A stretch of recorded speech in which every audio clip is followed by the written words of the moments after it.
Hi everyone, it's Shell from Shell Crochet. Welcome to my July 2022 crochet update. Let's talk finished objects.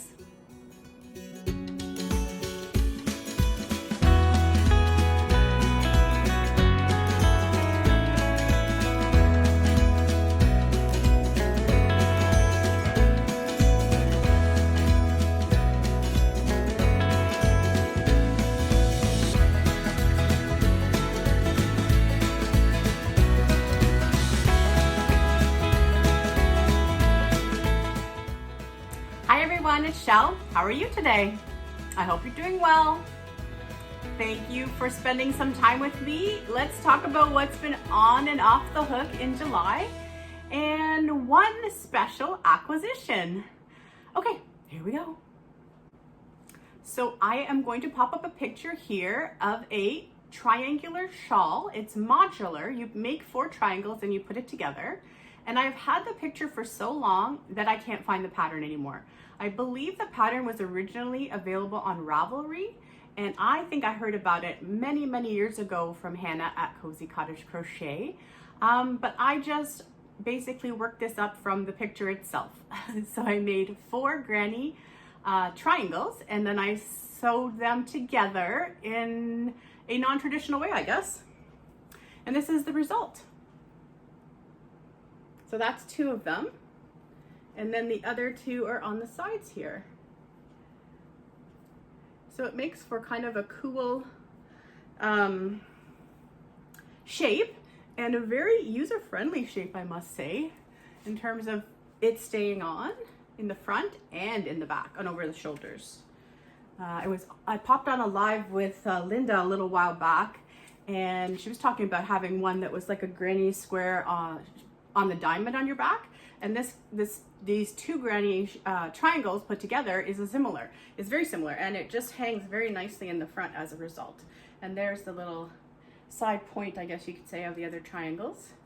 Anyway, it was neat, it was easy, it was great to have a modular make. And the yarn, this is some ice yarn I've had for years. It's long discontinued, and it's trimmed with some Joy DK in like a mint color. And the yarn itself is like grays and blues. Let's see if I can get it any closer to the camera for you. It's very marled, but in a very light way. You can see it there. I'll hide for a sec. Anyway, that yarn's long gone. It is acrylic. I can't remember what they used to call it. Anyway, you get the idea. I really like the shape of it. I think I will make another. And yeah, any questions, let me know. I wish I had the name of that pattern because I would be able to share it with you if I did. So I've been making baby blankets this year, and here's another. The yarn inspiration came from a couple of cakes I got from Lori, and in our swap we did earlier this year. And it says on here that they are Caron Baby Cakes, and it's cotton candy. It says cotton candy in deck, like D-E-C-K. I don't know what that means. But from Kitchener Yarns. So there was 2 of them, and I had some baby yellow on hand that was similar. So I used that to make extra and to help stripe it. So just a little C2C, stroller or car seat blanket. Nice and dense. I just used a 5.5 millimeter hook on it. And that is it. I think it fits almost anyway in the shot. So that was a nice mindless project to add to the donation pile. The yarn was nice and dense. It reminded me of it reminded me of burn up pop cakes. That's what it reminded me of. I had never actually seen any of the Caron Baby Cakes in the store, so yeah, so it was nice to try them, and thanks Lori for that yarn. Something little, since I haven't talked about scrunchies in a while, is I've been making them double-stranded with loops and threads perfect pair. And I have a variety of colors. I got some on clearance last year, and so I held them double either with 2 strands of the same ball or 2 strands of different balls. And one thing I really like about it is that it's stretchy on its own, so it goes really well for scrunchies. There's a couple more, one drop, but similar colors. And then very different. Very different. Yeah, so some of them are single strands, some of them are double strands. A little water bottle I have from Crystal at Rocola's Crochet Corner. Hi, Crystal. Yeah, so it's a great holder for my scrunchies. And it's a nice mindless project too, just to use up some of that yarn. I really like it for scrunchies. And held double, I use a 5.5mm hook and just work over the hair ties. Using single crochet until I get enough on there that it fills up the scrunchie or the hair tie. And then I usually do 2 doubles in each, or sometimes I'll do double, half double. Sometimes I'll do double single. Sometimes I do all singles. People like them in all shapes and sizes. One of my girlfriends specifically requested a whole bunch of them in a much thinner texture. So with those ones, I tend to just use either a round of half double or just extra single crochets, 2 single crochets in each original single crochets. I think for thinner hair, sometimes that helps. Anyway, those are always great to have on hand, and I love those colors. So last year I was gifted a bunch of ice yarn, and one of the ones that was really interesting to me was a cotton that was super thick. So I don't know if you can see how thick that is, but it's pretty thick. And it was really interesting because it's completely unspun type, loosely spun like that. And if you pull apart the individual strands, they will again come apart. Anyway, so I wanted to make sure I used as much as it, like almost all of it if I could in one project, and I did. That's all that's left. And here is my result. This is Jayda InStitches' latest market bag for 2022 one. It's basically half doubles at the bottom here to create your base. And then like the inline shell stitch, I think is what she called it. I used to call it stacked shells, where you're doing the granny stitch, but on top of each other in the middle stitch, all the way around. And then some more half doubles at the top. And then the 2 straps, 1 on each side, also made from half double. Now, because I already had this thick yarn and I wanted to use it all up, I didn't have to double strand mine, but in her pattern tutorial, she says to use 2 strands of worsted weight cotton, which I may try at some point too, but for now I use this and happy with the result. It looks great. It'll be nice and sturdy. And it's nice to have kind of that pattern going on. It really makes it look cute, I think. And for this one, I think I used a 7mm hook. I made another one. I thought I'd try it in single stranded. So it did take quite a bit longer, but I had some Red Heart Scrubbie Smoothie that Debbie actually had given to me a while back, that I wanted to make a bag with in this beautiful blue. So same idea, starts with the half doubles at the bottom and then into the stacked shells or inline shells. And this one I decided to put the other type of strap on, the crossbody strap, joined on each side of the bag on the inside. And yeah, so now I have 2. You can see with the variegated yarn that the pattern kind of almost disappears, but those are nice fun makes as well, and a great use of those yarns. This one I used a 5.5mm hook. So a couple new bags for the year. Okay, so one more finished object, and it's the biggest one, and then we'll move on to a couple whips. I had a bunch of Mandala cakes that were gifted to me from Crystal. They must have been sort of like a grab bag style or what do you call it, mill-end style, because there was no labels on them, and there were a bunch of different pastel-y type colors.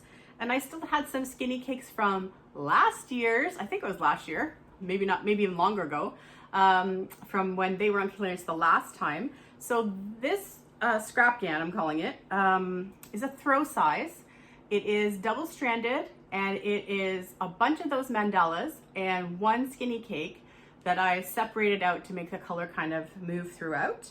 I haven't taken any pictures of this blanket yet, but if I do by the time I post this, I will add some.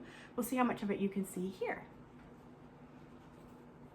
So I love this so much, and it wasn't too warm to work on in the summertime. Still going. We're almost at halfway.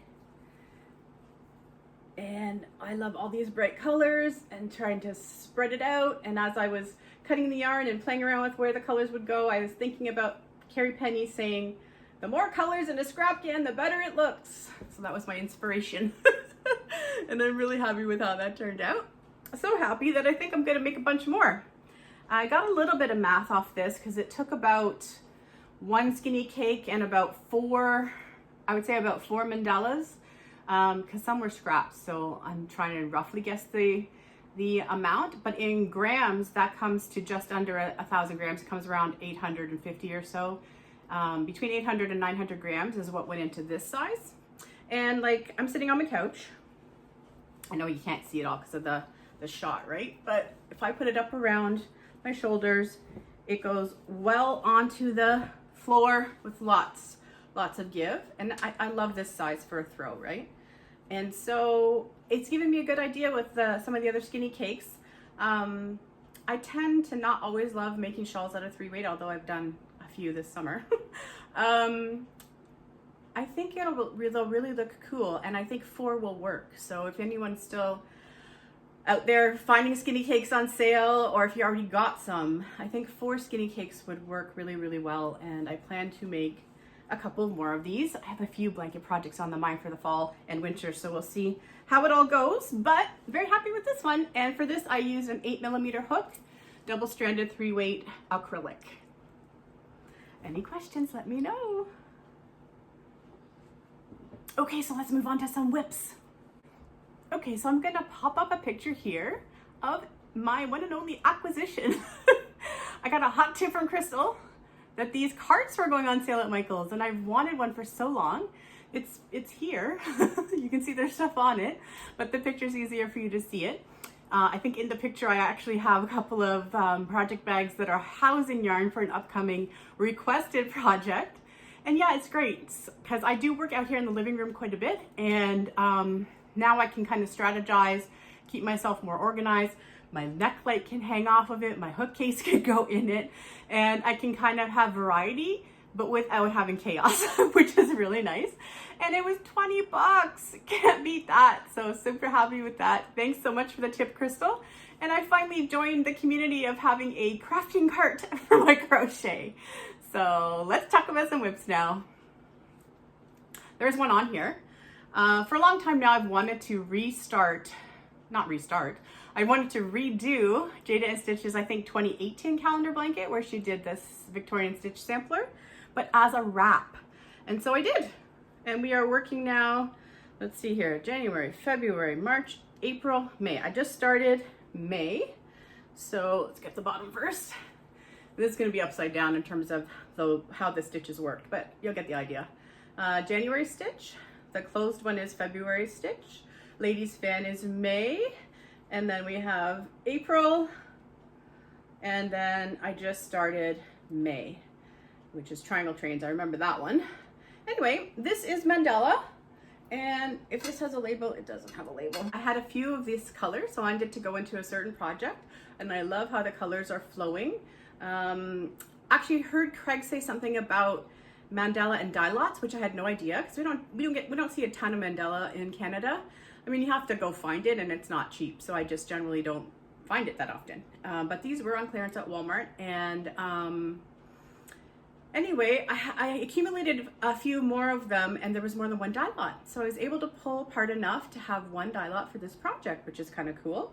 One thing I'm noticing is that for my tension, I suppose, the lacier stitches are much more open for me than the closed stitches. So I think if I was strategizing this all over again, I would use 2 different hook sizes instead of 1.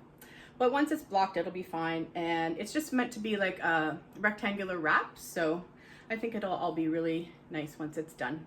And it's just kind of a take your time project, because I have to go back to the tutorial to learn the stitch again and then start over and do it for the month. And I'm trying to just keep my sections a similar width.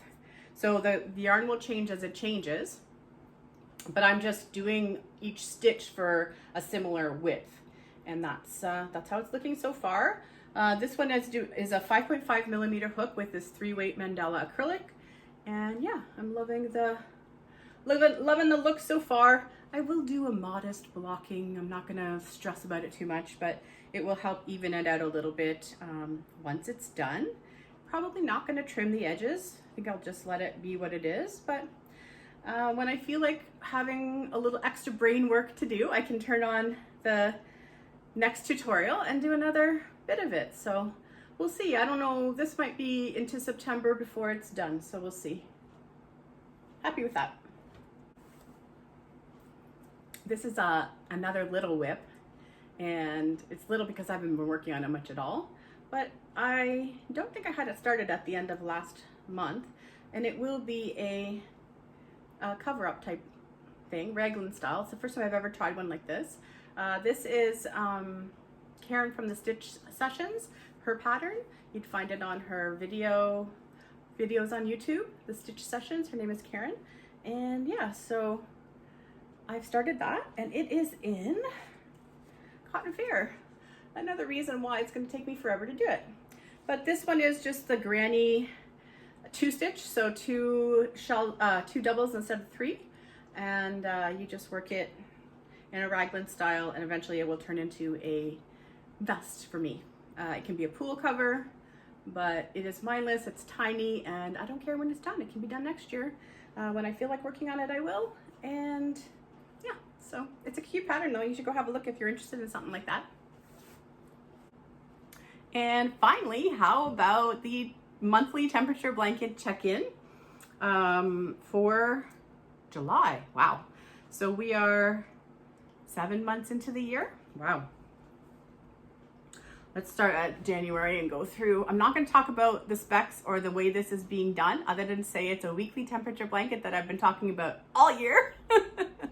And the idea was from Dina's Homespun Fun, and I found out from Rose Likes Crochet. But more than that, you can find it in just about any other video you want, and there is a hashtag as well. Anyway, here is January, February, March, April, May, June, and hold it still, July. And this is the high temperatures on Wednesdays. And yeah, this one's separated by 2 rows of cream, and each month I'm doing 5 rows. So if the weeks don't turn out to have 5 Wednesdays, I add an extra row just based on the overall temperature, just to have even sections. That's what I wanted. And also to have a little bit extra length, which is going to be great. So that is my highs. And I decided to do a low one as well, because I thought the color difference would be interesting. I decided that maybe having 2 individual rows, 2 divider rows wasn't a good idea, and now I kind of regret it. So this one only has 1. But anyway, it is still gorgeous. So here we go. January, February, March, April, May, June, and July. Cool, eh? The colors are really popping. And it's gonna be neat because we're gonna get back into the cold weather, so it's definitely gonna go back the other way for December at least. But there is the most recent ones. The color popping out looking kind of turquoise on the screen is actually called Jade. But yeah, a lot of the corals and spring greens and jade for July, and a lot of pink and golden yellow and orchid, I guess, what's that? No, magenta. And then I had both turquoise and jade make it in for July in the higher temperatures. So it's funny, the weather is so funny when you're only taking the temperature once a week. And also we get a lot of feels like temperature here. So it might say that it's like 30 or 29 Celsius, but the feels like is another 10 degrees warmer than that. So anyway, those are great, and I'm enjoying having those to work on. Usually I can get them done in a day once the Wednesday has passed. I'm always working on that really close to when I do the video. But yeah, I'm having fun with that calendar project for this year. And because I've kind of wanted another ripple blanket, granny ripple, to work on whenever, and just have one done, because I only can work on those like a month at a time, I finally decided, I took a leap and I finally decided just to use the I Love This Cotton that I was gifted from Debbie last year for Christmas in July. I wasn't sure what to do with it exactly, and I'm like, I don't know if it goes or it doesn't go, and I thought, you know what, I just want all my I Love This Cotton to go into a blanket. So that's what I'm doing. And I have a sort of a pattern in mind for this, but it'll reveal itself more once it's done. But so the green is one of the colors. I think it's called an ombre. There's a pastel-y baby colored one. The tan I'm using, I'm not sure if it's gonna come up on camera, as my divider. That's the only solid color I had. And then the one that looks kind of white has actually got purple and green specks in it. And then there's the one that has like lavender and different greens and some pink and white in it. And I'm just starting to come up to my second section of the green. So there was like 3 balls of each of these. So the middle is gonna have less rows, but this is basically one whole skein of the I Love This Cotton. Gives me that much in terms of the depth of the granny ripple. And the green is really popping more than I thought it would, how it looked in the skein. But anyway, it's gonna be great as a little scrappy blanket when it's done. And I will show you more on that next time. Anyway, I think that's about it for July. It doesn't seem like it was that much stuff, but I think it was a good pace in terms of what I was able to accomplish. And I want to be able to keep the video nice and short because if memory serves, we're about to go into Vlogust. So I'm sure there's going to be a lot of extra videos around. And so I thought I'd keep this nice and short and sweet and check in and say hey and hope everyone's doing well. And I will be back next month at the end of the month to talk about what I managed to make in August. Okay, everybody, have a great day and happy crochet. Bye.